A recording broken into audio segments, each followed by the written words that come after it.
Hello and welcome back to my channel.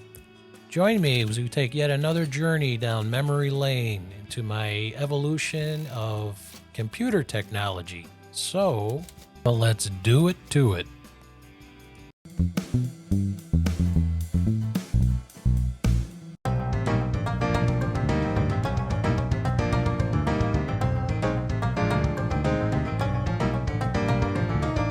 Now, this 1950s typewriter, this manual typewriter, was my mom's, and I grew up using this thing. I remember back in 6th grade, she signs me up for a summer school class, a typing class. I was the only boy in the class. It was all girls in there. But I learned how to type, which came in handy later on when computers came into being. This new typewriter here, this is still a manual typewriter. It's not even an electric typewriter. But I used it throughout college to write several research papers and other projects. Of course, you did have to have a handy supply of this. Now, this device here is a hybrid between a typewriter and a computer in that it is a word processor. You could store your information on here, and also you can see it on a screen if you wanted to, or just read it off on the paper like you would a regular typewriter. All right, now with this next computer, we are moving into the 1970s. Now, as you can see here, these are the different models of computers back then, and most notably was the green screen that you had to work with. They were very limited in function. In fact, the one that we had in high school in the counselor's office was only good for yes and no questions, and it would only help you if you were looking for a job. Back in the 1970s, when I went to college, I actually went to become a computer scientist. And in that day, you had to actually program the computer, such as what I'm showing you here. This is actually an MS-DOS, which is a undercurrent or underbelly of actual Windows, Microsoft Windows. But in order to do that, you had to buy these cards from the bookstore, these punch cards. And what you would do is you would take these cards and insert them into this machine similar to this IBM punch card machine. And you would have to write the program out. And you would have to do it in either Fortran, COBOL, BASIC, or some other computer language, which was all basically boils down to if-then. So you're telling the computer, if this is chosen, then do this. If this function is required, then perform this. Now, once you had that stack of key cards all coded and punched and ready to go, you would then feed the cards of data into the computer. And hopefully you didn't hit the wrong keystroke on the key punch machine so that your program would then have the computer do whatever function it is that you designed. Now, as we move into the early 1980s, I'm going to say circa 1981, pictured here is my first ever computer that I owned. This is a Texas Instruments TI-99 4A. Kind of similar and comparable to a Commodore 64, but boy did I love this thing. It had different software modules, anything from games to education to business to teaching yourself the basic computer language. It was a lot of fun, and it was kind of mind-blowing back in the day. Also, as you can see here, I am using an old black and white television as my computer monitor. I'd like you to focus in here. This area here is the disk drive. This thing had no internal RAM or ROM. Everything was off of disks, so-called floppy disks, which I'll talk about in just a second. And next to it is a cassette tape recorder. If you wanted to program this computer to do anything, you would insert the cassette tapes in there with the coded instructions for the computer to do the if-then acting. Now, the discs shown here are what's called floppy disks. Each disc was a different size. You had the 8-inch one, then one in the middle is the 5 1/4, and then the little guy is the 3 1/2 inch. Each one was a plastic disc coated with some kind of a magnetic substance or resin, and the magnetic resin would then be changed into different directions, that type of thing.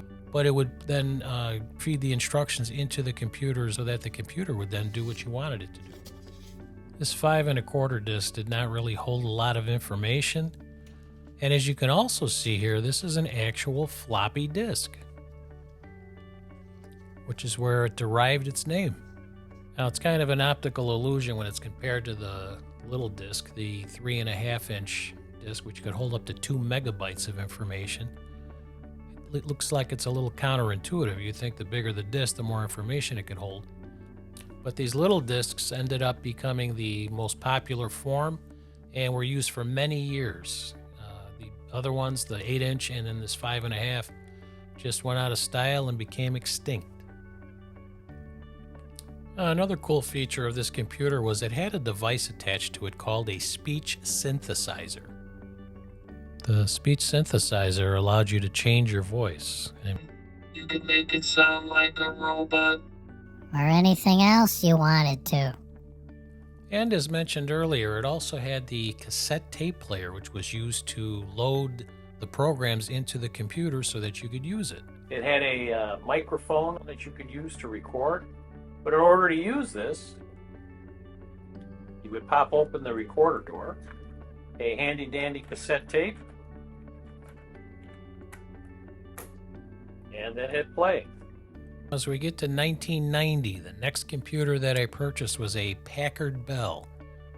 I purchased it at Circuit City, and the salesperson assured me that the 40 megabyte hard drive, that's right, 40 megabyte hard drive, would never be filled.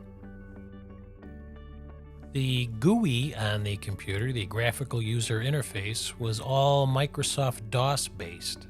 It literally had to have commands typed into it.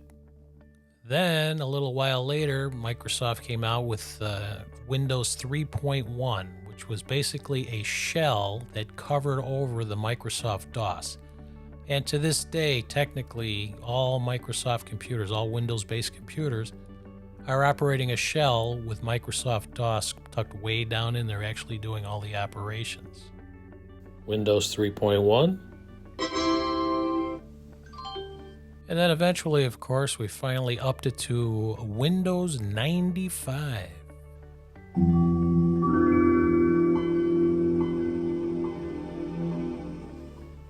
And although the later models, like the one shown here, had the CD drives where you could actually put more data into that computer, the original ones only had the floppy disk drive.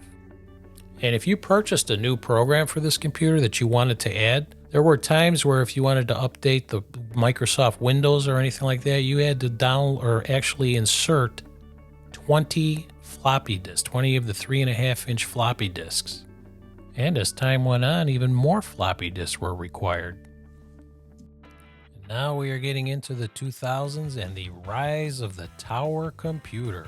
At this time, I started going with the Dell computers. They had some cool commercials out and checked into the specs a little bit.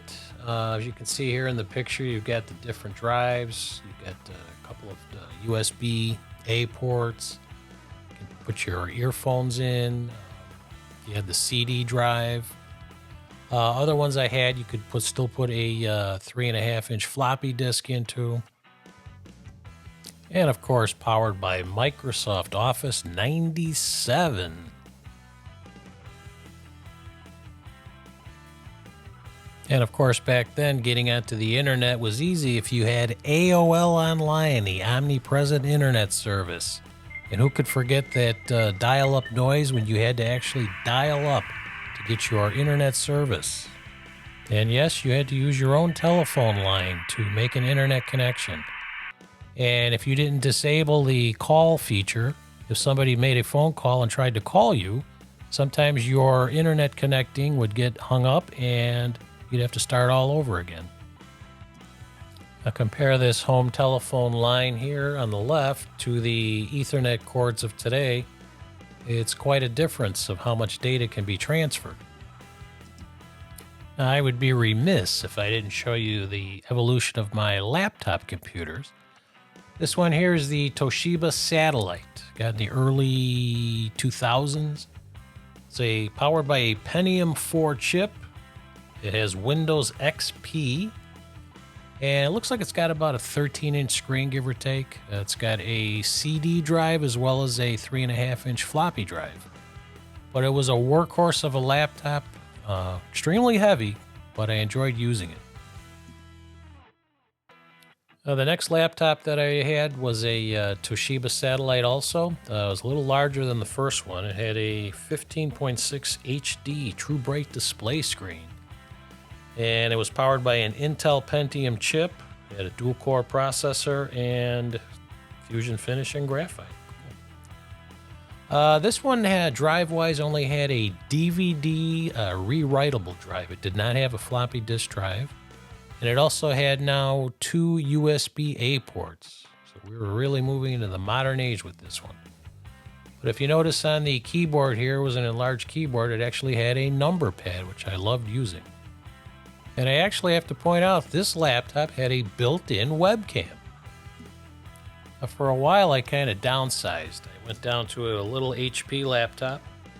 This had the Intel Atom chip and was powered by Windows 7, just like the last Toshiba Satellite laptop was.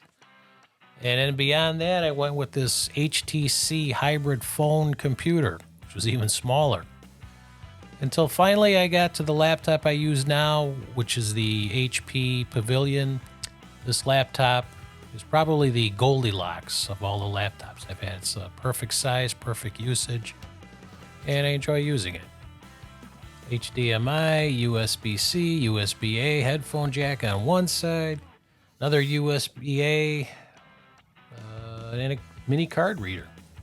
So this laptop's got it all, except for a 3.5-inch floppy disk drive. So any of the laptops that I have now that need to still use a floppy disk, if I find one that I want to see what's on the floppy, I have to use this external floppy disk drive as well as an external CD drive. You can also use this external zip drive. These zip disks could hold more than a regular floppy disk.